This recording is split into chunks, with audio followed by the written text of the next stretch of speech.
top stories this hour. 5 dead after bar shooting attack in California. 7 injured after Rockslide in Israel.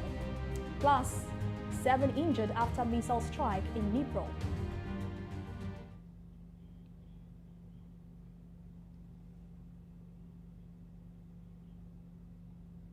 Hello and welcome to World News on VOP TV. I'm Joy Adesuwa Iromoseli. In a heart-wrenching incident that unfolded on a fateful Wednesday evening, the vibrant atmosphere of a biker's bar in California's Orange County was shattered by a burst of gunfire, resulting in a total of 5 lives lost. According to local reports, the grim scene saw an additional 6 individuals rush to hospital, their lives hanging in the balance after a retired law enforcement officer turned the very weapon meant to uphold safety into a harbinger of chaos.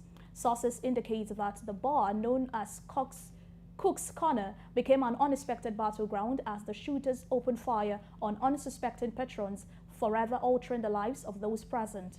The Orange County Sheriff's announcement on X confirmed the horrific incident, acknowledged multiple victims, and sending shockwaves through the close-knit community. However, details remain scanty, with the Sheriff's office maintaining a tight veil of silence in the wake of the appalling event. More attempts to glean further information have been met with resounding silence thus far.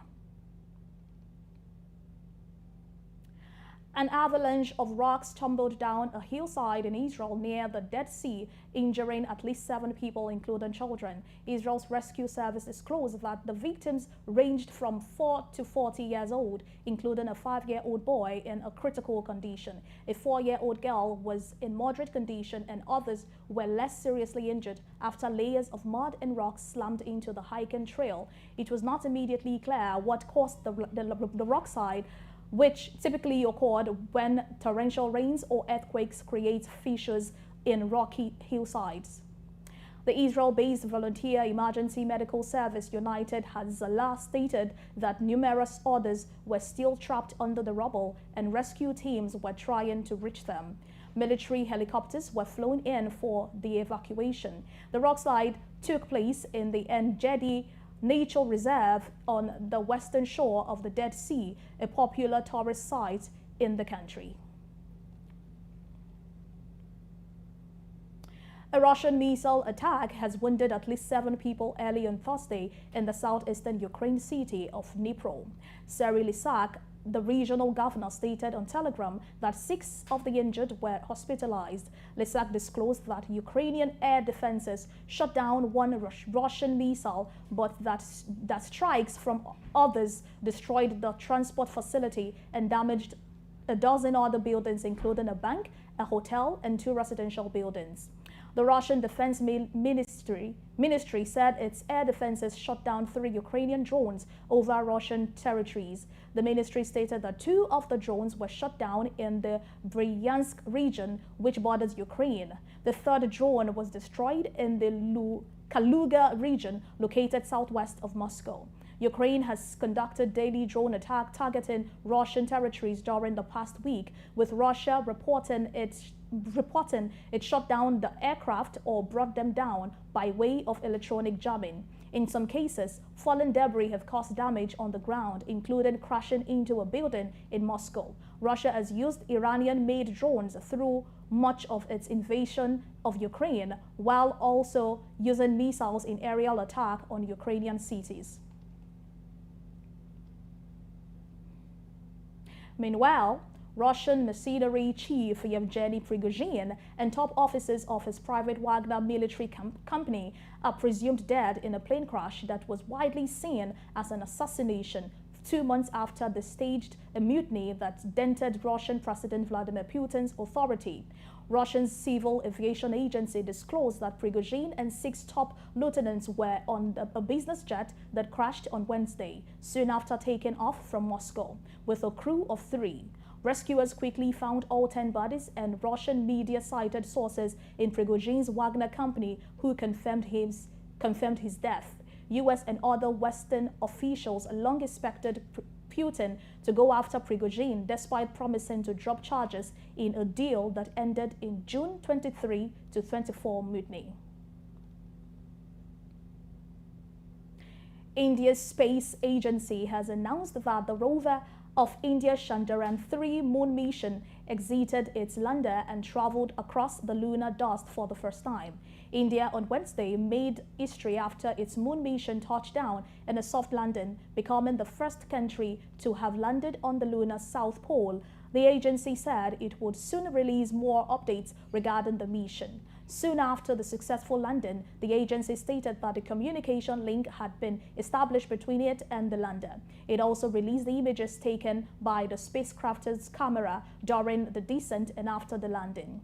The agency noted that Chandrayaan-3 chose a relatively flat region on the lunar surface. With the landing, India has joined a list of handful countries, the US, Russia, and China, who have successfully landed spacecraft on the moon. The country has received wide applause from the world for its successful mission on Wednesday. A landslide in North Indian mountains have destroyed several buildings, the latest in a string of disasters in the Himalayas, and have killed scores of people. Officials stated that no one was hurt in Thursday's landslide in the Kulu region of Himachal Pradesh state, as residents have been moved out of the area because it was deemed unsafe. State disaster management official Praveen Bhadwaj disclosed that a total of 8 buildings were fully damaged and 2 others partially damaged. Landslides in Himachal Pradesh have killed 50 people this month, with houses flattened and buses and cars hanging on the edge of the precipice after the road gave way. According to the state's disaster management authority, at least 361 people have died and 342 others injured since June due to cloudbursts, landslides, floods, and other climate-related accidents. According to media reports, some 40 people are still missing. In recent weeks, the state has seen heavy rains leading to the blockade of hundreds of roads. Several videos on social media have shown buildings collapsing in seconds. The tsunami-wrecked Fukushima Daiichi nuclear power plant operator say it began releasing its first batch of treated radioactive water into the Pacific Ocean on Thursday, a controversial step that prompted China to ban seafood from Japan. In a live video from a control room at the plant, Tokyo Electric Power Company Holding showed a staff member turn a seawater pump with a click of a mouse, marking the beginning of the controversial project that is expected to last for decades. TEPCO stated that an additional wastewater release pump was activated 20 minutes after the first. Plant officials disclosed that everything was moving smoothly so far. Japanese official groups have opposed the plan for fear it will further damage the reputation of their seafood. Groups in China and South Korea have also raised concern, making it a political and diplomatic issue. In response to the release, Customs Authority announced that Chinese Customs Authority banned seafood from Japan on Thursday. The ban started immediately and will affect all imports of aquatic products, including seafood. South African president has announced on the final day of the summit of the group that considers itself a counterweight to the Western power that Saudi Arabia and Iran are among 6 countries to join BRICS as new members next year. Cyril Ramaphosa stated during the 3-day annual summit held in Johannesburg this week that the group encompassing 5 major emerging economies, China, Brazil, South Africa, Russia, and India, which makes decisions by consensus, agreed on the guiding principles, standards, criteria, and procedures of the BRICS expansion process. As part of the first phase, Argentina, Egypt, Ethiopia, and the United Arab Emirates will join Saudi Arabia and Iran to become full BRICS members in January 2024. Other phases will follow. Meanwhile, Russian President Vladimir Putin has thanked South African President Cyril Ramaphosa for handling the summit of the BRICS group of nations and for his efforts to expand the bloc. BRICS has decided to invite 6 countries, Argentina, Egypt, Iran, Ethiopia, Saudi Arabia, and the United Arab Emirates, to become new members of the group, which now comprises Brazil, Russia, India, China, and South Africa. Putin was speaking via video link at the closing news conference of the three-day summit held in Johannesburg.